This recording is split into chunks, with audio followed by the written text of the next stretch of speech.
Alors, on y est les amis, on se retrouve pour une petite vidéo au cours de laquelle il y aura en fait un pas mal d'actualités intéressantes du côté de Barça. Parce que selon en fait le quotidien catalan sport, Marc-André Seguin aurait décidé de quitter une équipe comme le Barça.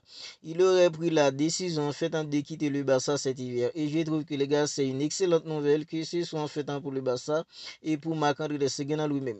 Parce que les gars, Marc-André Seguin, même avant en fait sa grosse blessure, le Barça avait déjà décidé en fait de ne plus compter sur les services de Marc-André Seguin. Parce que les gars, depuis à la fin en fait de la saison dernière, on était tous unanimes pour dire que le Barça devait avoir en fait un nouveau gardien parce que Marc-André Seguin c'était pas trop rassurant. Ben, le Barça est allé en fait payer la clause en libératoire d'un gardien en fait comme Juan Garcia en provenance d'une équipe comme l'Espagnol de Barcelone. Ben, Juan Garcia, il est arrivé, il nous a tous mis d'accord sur le fait que les gars, il a vraiment l'étoffe pour être le gardien numéro 1 du Barça. Le Barça avait fait savoir à Marc-André Seguin qu'il ne sera pas le premier gardien, il ne sera même pas en fait dans le deuxième gardien. C'est la raison pour laquelle que le Barça a prolongé en fait dans le contrat d'un gardien comme ce n'est pour une saison de plus. Mais Marc-André Seguin, il était là les gars, il avait refusé tout simplement de partir cet été. Mais après, il avait subi en fait une grosse blessure, il était obligé en fait de se faire opérer. Mais Marc-André Seguin, il est out maintenant pour en fait 4 mois. Ben, il a déjà commencé la processus de récupération. Mais les gars, selon le quotidien catalan sport, Marc-André Seguin, il aurait pris la décision de quitter une équipe comme le Barça lors du mercato d'hiver. Et je trouve que les gars, c'est une excellente nouvelle en fait pour Marc-André Seguin et c'est une excellente nouvelle pour le Barça. Parce que les gars, Marc-André Seguin fait partie des joueurs qui touchent en fait les plus gros salaires du club. Mais Marc-André Seguin, c'est une année de Coupe du Monde. Il aura besoin de jouer en fait dans la Coupe du Monde avec la sélection allemande. Mais le mieux pour lui, les gars, c'est de partir.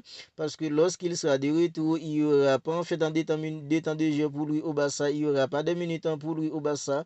Et Marc-André Seguin, il aura besoin de jouer les gars pour retrouver en fait ses feelings pour pouvoir en fait disputer la Coupe du Monde de 2026 avec la sélection allemande.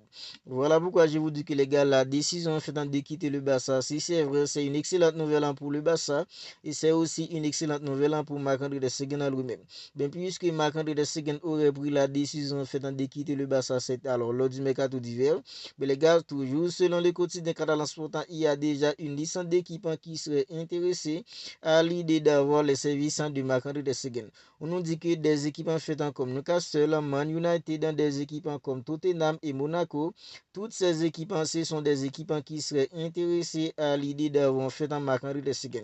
Bien depuis en fait dans lors du mercato d'été, lorsqu'il y avait des rumeurs sur le fait que Marc-André Seguin en fait devait quitter une équipe comme le Barça, des équipes comme Man United, des équipes comme Newcastle, Tottenham et Monaco, toutes ces 4 équipes c'était en fait dans les équipes qui étaient déjà intéressées à l'idée d'avoir les services de Marc-André Seguin.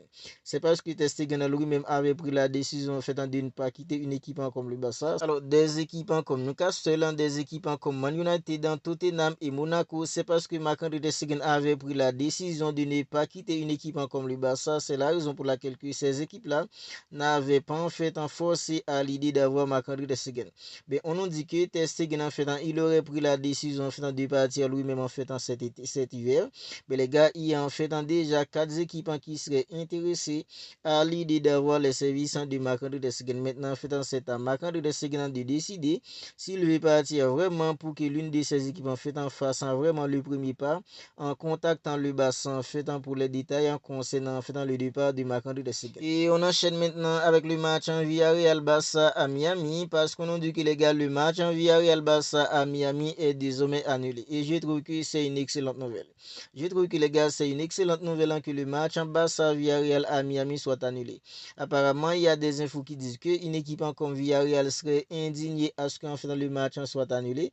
Mais les gars, je trouve que c'est une excellente nouvelle parce que les gars, il y avait des gens faisant beaucoup d'équipes qui ne voulaient pas que le match se joue à Miami.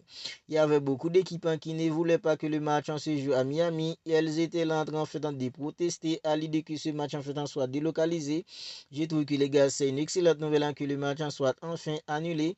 Comme ça, les gars, le joueur du Barça n'aura pas besoin à se déplacer en fait à Miami pour aller disputer ce match, puis retourner en Espagne quelques semaines plus tard pour aller en fait en Arabie Saoudite pour disputer en fait la Super Coupe d'Espagne. Je trouve que les gars, c'est une excellente nouvelle. Je sais pas pour vous, mais à mon avis, les gars, en fait, c'est une excellente nouvelle que ce match en soit annulé.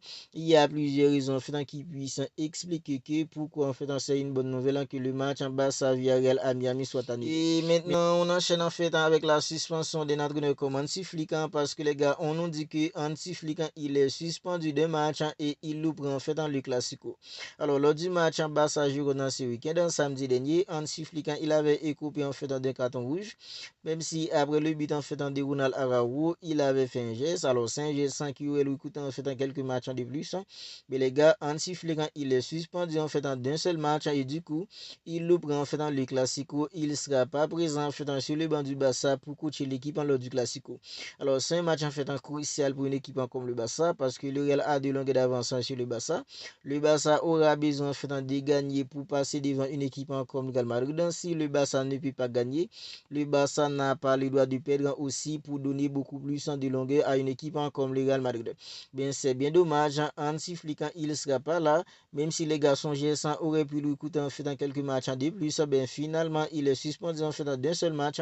Et du coup, Hansi Flick, il le prend en fait dans le Classico de dimanche contre le Real Madrid au Santiago Bernabéu. Ben, en parlant en fait des classiques, en parlant en fait du Classico, on nous dit qu'un joueur en fait comme Juan Garcia l'ouvre le Classico et Dani Olmo il est presque absent en fait pour le Classico. Alors moi les gars en fait l'absence en fait de Juan Garcia c'est ce qui me fera plus mal les gars pour le Classico. Parce qu'avec un gardien en fait comme Sisni, on n'est pas du tout serein les gars. On n'est pas du tout serein surtout en fait dans les relançants des gardiens comme Sisni.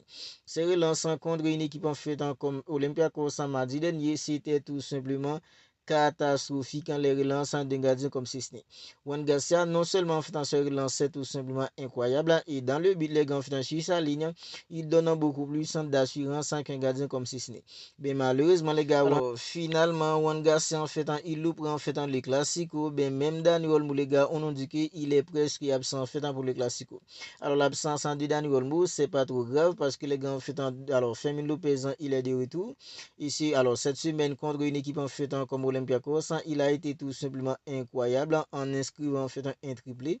Alors je pense que les gars l'absence de Dani Olmo, même si en fait ce serait bien pour le Barça d'avoir tous ces joueurs, mais les gars l'absence de Dani Olmo en fait je pense qu'avec la présence en fait de Fermin Lopez, l'absence de Dani Olmo en fait je pense que l'absence de Dani Olmo contre une équipe comme le Real, puisque Fermin Lopez en fait il est là, l'absence de Dani Olmo c'est pas trop grave que ça.